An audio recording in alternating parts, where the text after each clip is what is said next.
My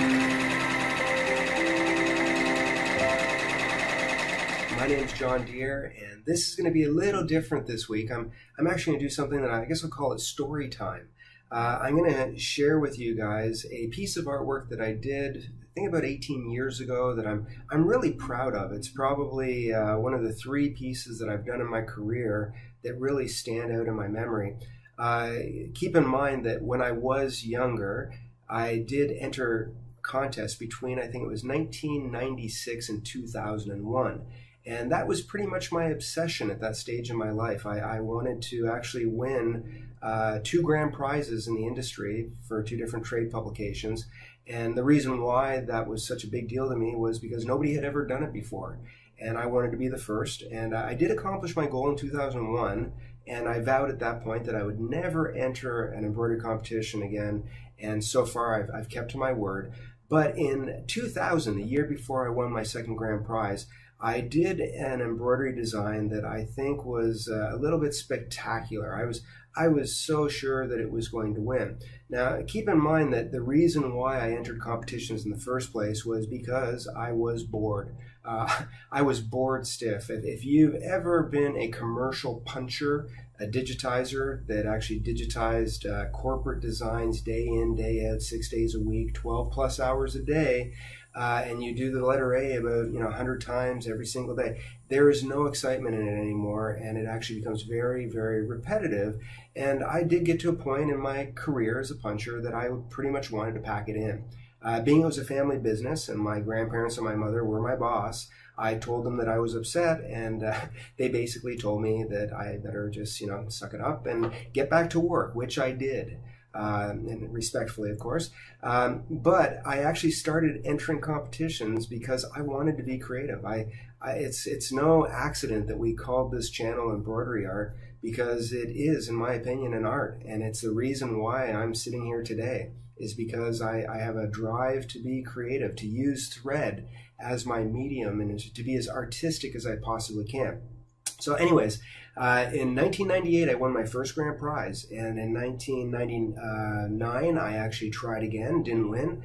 2000, I was getting a little bit anxious. I really, really wanted to win. So I thought to myself, I had an idea, I'm going to do a design that is going to guarantee me to win. And what I did was I went into my grandfather's partner's office. We had a partner at the time, and I'd known him since I was a young boy. And in his office, he had a beautiful old French tapestry. And I remember even as a child admiring this one piece. So I took a picture and I redrew it, and I had to finagle it a little bit because I had to have it work on a commercial 24-head Tajima machine, which means that the space between the heads on a Tajima was about 20 centimeters in between each head. So the design had to repeat itself every 20 centimeters. And keep in mind that the sash frame on this machine, and it was called a sash frame because we used to run emblems on it. We had this specially designed for our big 24-head commercial machines because we were emblem manufacturers. And we actually had a sash frame that was a little over 5 yards long. And it was probably about 45, 50 inches wide. And my idea was I was going to fill up this entire piece of fabric. Every square inch, it was going to be perfect, no mistakes in it. And I do remember when we ran it in production, we had it running on the machine for pretty much a complete week. We had 3 shifts running. I put 2 operators every shift on that machine because I wanted to make sure that it did not miss a stitch. And it repeated this pattern. We lost count at over 20 million stitches. That's how many stitches went into this. Now, the reason why I did this piece of yard goods is I wanted to actually upholster a chair and do a wall divider. Now, before I show you that picture, this is actually the only piece of fabric that I have in existence of that design. And you can see it right here. It is actually one segment of it. This is a little swatch that we had left over, and I fill up the screen with it. But if you could imagine 5 yards of this material repeating itself over and over again. Now, keep in mind as well that this was going to be done on an upholstered chair, which means that all of the stitches had to be very, very short because you wouldn't want them to snag.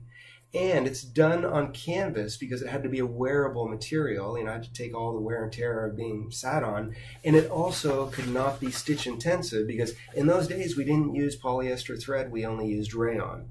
Rayon breaks very, very easily. So this was incredible to run, incredible to watch. After we were done, I did upholster the chair, and I upholstered the wall divider, and I was so sure that I was going to win that year that I personally loaded the two pieces into my truck, and I drove from Toronto, Ontario, Canada, to where the competition was being judged, which was Atlantic City, and I drove those pieces down because the plan was I wanted to bask in my own glory when they called my name. Well, you might have heard this term before, man plans and God wills. I did not win that year. I got beat out, and I actually lost to a good friend of mine in the industry. Her name is Ginny Finberg, and she beat me fair and square because she entered a whole bedroom outfit. I mean, the back of the headboard was on, beautiful big roses. I did, I was a little upset. You might even sense that I'm a little upset even to this day, but she did deserve it. So here's a picture of the pieces that I drove down from Toronto all the way to Atlantic City. And keep in mind, if you do win a grand prize in the commercial industry, it's pretty impressive. You get your picture on the front of the magazine, they interview you, and you usually get a prize worth, $10,000, $20,000. If you win a first place ribbon, you pretty much get a thank you note and a box of thread. And that year, that's pretty much what I got for my efforts. But I will be honest, it is one of the pieces that is dearest to my heart. I actually like this piece probably more than the ones that I actually won my grand prizes with, partially because it's a piece of artwork that I appreciated since I was a child, and I was actually able to bring it to life. So my hope is my kids and my grandkids will someday enjoy these long after I'm gone. And I just wanted to share this with you because for me, this is an art, and I do love embroidery. So make sure that you subscribe, tell all your friends. We have lots of great things coming up in the future. Hi everyone, John Deere here, and thanks for watching this video. If you've enjoyed it, please be sure to give it a thumbs up and share it with all of your friends. Also, to become part of the legacy, be sure to hit the subscribe button and don't forget to hit the bell to be notified every time we release a new weekly video. So join the legacy now. It's no mystery, award-winning embroidery is our history.